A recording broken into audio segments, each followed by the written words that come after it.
अस्सलाम वालेकुम। कैसे हैं आप? उम्मीद है सब ठीक ठाक होंगे। आज हम बना रहे हैं सीख कबाब। और सीख कबाब में हमने 250 ग्राम हमने ये चिकन लिया है बोनलेस का।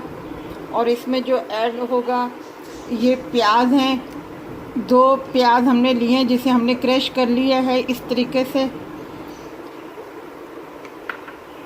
और ये कुटी हुई हरी मिर्चें हैं, ये हमने 5-6 ली हैं। और इसमें ये 1 टीस्पून कुटी हुई लाल मिर्च पाउडर है। ये ½ टीस्पून ब्लैक पेपर काली मिर्चें हैं। ये 1 टीस्पून गरम मसाला पाउडर है।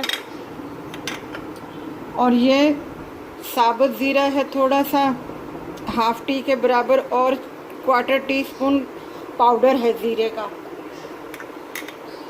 और ये हमने लिया है 1 टीस्पून ऑयल लिया है। और इसमें जो शामिल करेंगे ये आटा है, 2 टीस्पून आटा है। अब हम ये सब चीज़ें इसमें मिक्स करके इसे ब्लेंडर में पीस लेंगे। और ये लहसुन अदरक का पेस्ट है, ये 1 चम्मच डालना है आपने इसमें। तो अब हम इसको सबको मशीन के अंदर ब्लेंड में मिक्स कर। ये देखें हमने ये मसाला पीस लिया है सारे। प्याज इसके साथ हमने नहीं पीसे थे, प्याज जो क्रश किए हुए थे वो हम अलग से डालेंगे।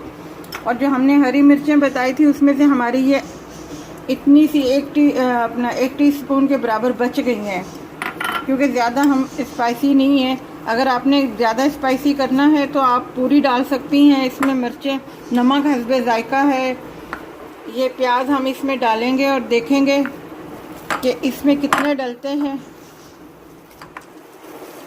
ये हमने प्याज इसमें ऐड कर दिए हैं। ये हमारे इतने से प्याज बच गए, क्योंकि इससे ज़्यादा हमने प्याज नहीं डालने इसमें। वैसे हमने 2 प्याज क्रश करके अपना रखे थे। अब हम इसे आधे घंटे के लिए मैरिनेट करने के लिए रख देंगे। पे सेक रहे हैं और बिल्कुल मतलब कोयले इतने ज़्यादा गर्म नहीं है ताकि हल्के हल्के से ये गोल्डन हो। ये देखिए हमने कबाब लगा दिए हैं, ये हमारे हो रहे हैं ब्राउन हल्के हल्के से। अगर आप इस पे आपको अगर सहूलत थोड़ी सी नहीं है तो आप फ्राई पैन में भी बना सकते हैं।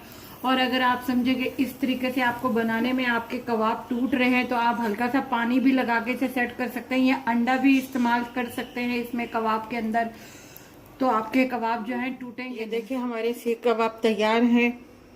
आप बिल्कुल ट्राई कीजिएगा, बनाइएगा, कोई घबराने वाली बात नहीं है। अगर आप समझते हैं कि आपके कबाब टूट रहे हैं तो आप उसमें अंडा भी शामिल कर सकते हैं, क्योंकि इसमें प्याज डले हुए होते हैं तो प्याज अपना पानी छोड़ता है।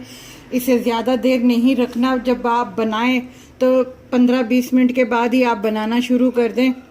और ज़रूर बनाइएगा। ये इमली की चटनी, ये पुदीने की चटनी है, बाज़ार के तंदूर के नान के साथ सर्व कीजिएगा।